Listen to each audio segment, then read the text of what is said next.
বৃহস্পতিবার ধর্মনগরের দেওয়ানপাশা স্থিত শ্রীরামকৃষ্ণ বিদ্যাপীঠের নবনির্মিত ভবনের শুভ উদ্বোধন হয়। এই অনুষ্ঠানে উপস্থিত ছিলেন এলাকার বিশিষ্ট ব্যক্তিবর্গ সহ অন্যান্যরা। বিশেষ করে উপস্থিত ছিলেন বিদ্যালয়ের প্রধানা অপর্ণা দেবনাথ, ছিলেন এলাকার বিশিষ্ট ব্যক্তিবর্গ এবং is Sajal Debnath, SDM Dharmanagar মহকুমা প্রশাসন, এবং ছিলেন আইএস সুমন্ত পাল, যুবরাজনগরের আইএস। এছাড়াও এই অনুষ্ঠানে আধ্যাত্মিকতা শ্রীময়তা যোগ করেন শ্রীমৎ স্বামী প্রেমাঘানন্দজি মহারাজ।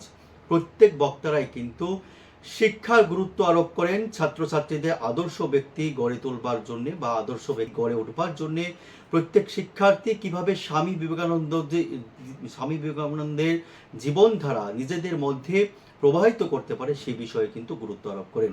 সংবাদ মাধ্যমের মুখোমুখি হয়ে বক্তারা কি বলছেন শুনে নেওয়া যাক। দেখলাম একটা আপনাদের এখানে উদ্বোধনী অনুষ্ঠান একটা, এটা মূলত স্কুলটা কার উদ্যোগে এটা চলছে, আর কে উদ্বোধন করছে এবং কোন ক্লাস থেকে এই স্কুলে পড়াশোনা হয়? নমস্কার। আজ পবিত্র গুরু পূর্ণিমা, এই উপলক্ষে আমাদের ধর্মনগর শ্রীরামকৃষ্ণ সেবা সমিতির উদ্যোগে এখানে শ্রীরামকৃষ্ণ বিদ্যাপীঠ একটা প্রাইমারি স্কুলের শুরু হচ্ছে।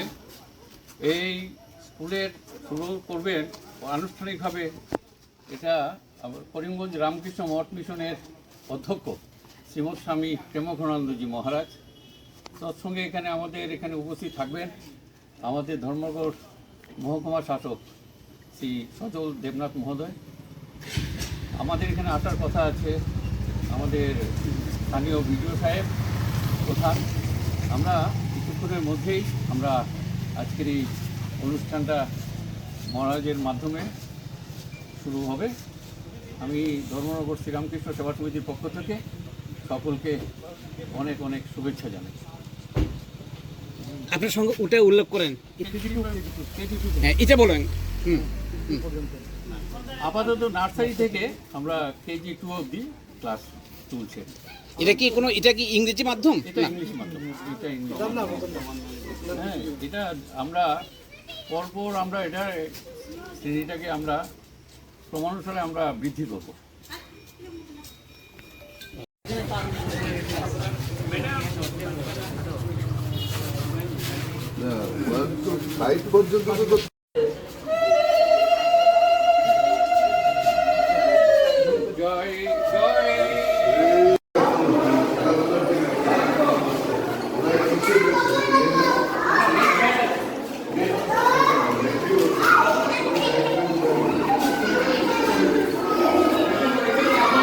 মহারাজের দ্বারা এবারে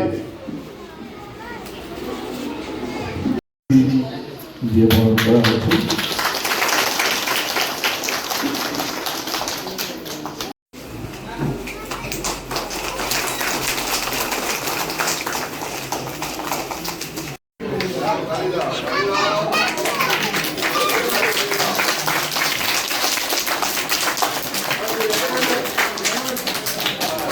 এবারে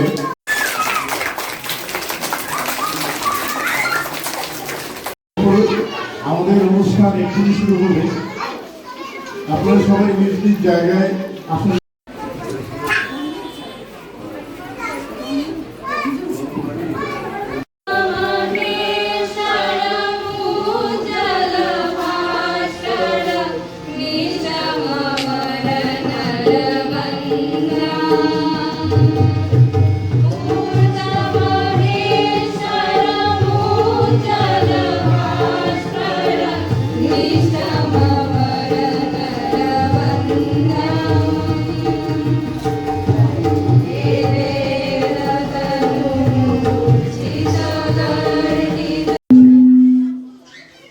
এই পঞ্চায়েতের প্রধান শ্রীমতী অপর্ণা নাথ।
আজকের এই পরম পুণ্য দিন, যেদিন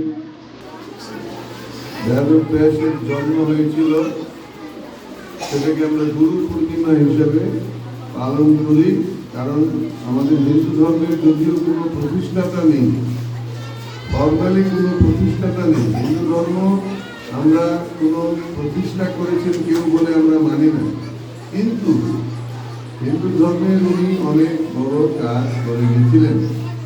আমাদের বেদব্যাস আমাদের জন্য, হিন্দুদের জন্য যে কি আচরণ হবে, আমরা এই উপনিষদের বাণীগুলিকে একত্রিত করে ব্রহ্মসূত্র রচনা করেন।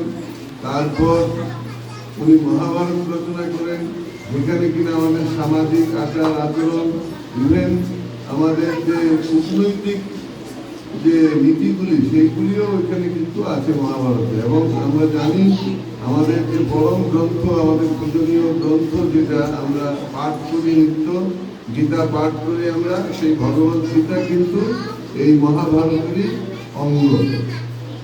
তাই বেদব্যাসের কাছে আমরা অনেকাংশে যিনি আমরা হিন্দু ধর্ম বা সনাতন ধর্মের যদি কোনো প্রতিষ্ঠাতা যদি উনি নাও হয়ে থাকেন, তবুও উনি প্রথম যে বিভাগ করে দিয়েছেন, বেদগুলির বিভাগ করেছিলেন, 4টি বেদের যে বিভাগ করা, আগে তো সেরকম ছিল না, উনি এগুলিকে বিভাগ করেছেন, ঋক, সাম, যজুর, অথর্বৈ, এরকম করে। তাই এই পবিত্র দিনে আমরা এখানে সমবেত হয়েছি।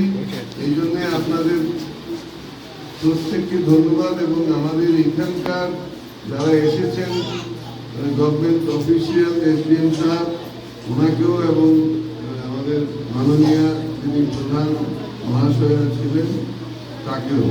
কারণ ওনারা নিজেদের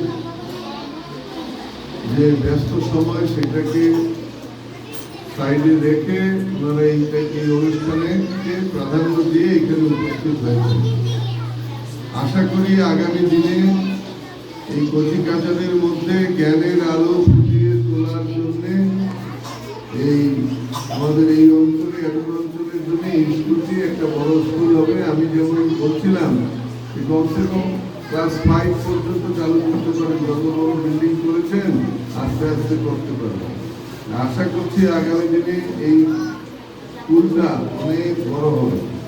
হ্যাঁ, এই আশা রেখে, আর আপনাদেরও এখানে যারা এর জন্য সাহায্য করেছেন, বিশেষ করে তিনি আমার পাশে বসে আছেন, উনি বললেন যে ওনার যেহেতু কেটামশা এই একটা গাড়ি করার জন্য টাকা দিয়েছেন। এইরকম বিভিন্ন জনের কিছু না কিছু সাহায্যে এই আশ্রম গড়ে উঠে, আমরা প্রত্যেকটা আশ্রম এইভাবে গড়ে উঠি। তো যারা এইরকম সদয় হয়ে নিজেদের জমানো টাকা থেকে আমাদেরকে দিচ্ছেন, প্রত্যেকের আশ্রমে টাকা দেওয়া মানে হচ্ছে এটা একটা হচ্ছে নিজের সুখের জন্য নিজের কাছে থাকলে, আর এই টাকাটা যখন আশ্রমে দিচ্ছে মানে এটা প্রত্যেকের সুখের জন্য, প্রত্যেকের ভালো ব্যবস্থা হবে, প্রত্যেকের সেটার ভাগ পাচ্ছে, সেইটার জন্য। সেই জন্যে ওনাদেরকে ধন্যবাদ। আর আপনারাও সহযোগিতা করবেন। এই আশ্রমের যারা কর্মকর্তা আছেন, সেক্রেটারি আছেন, বা প্রেসিডেন্ট আছেন, আমাদের যিনি স্কুল চালাচ্ছেন, স্কুল অ্যাডমিনিস্ট্রেটর, তাদের সাথে সহযোগিতা করলে স্থানীয় মানুষ, তবেই আমরা এগিয়ে যেতে পারবো, এই বিদ্যালয়ে এগিয়ে যাবে। আশা করছি শ্রী শ্রী ঠাকুরের কৃপায়, তার আশীর্বাদে এই প্রতিষ্ঠান আগামী দিনে অনেক এগিয়ে যাবে। ধন্যবাদ। আমি আমার বক্তব্য বেশি বাড়াচ্ছি না, এখানে প্রধানমন্ত্রী সুভাষ চন্দ্র কম। জয় মা, জয় ঠাকুর।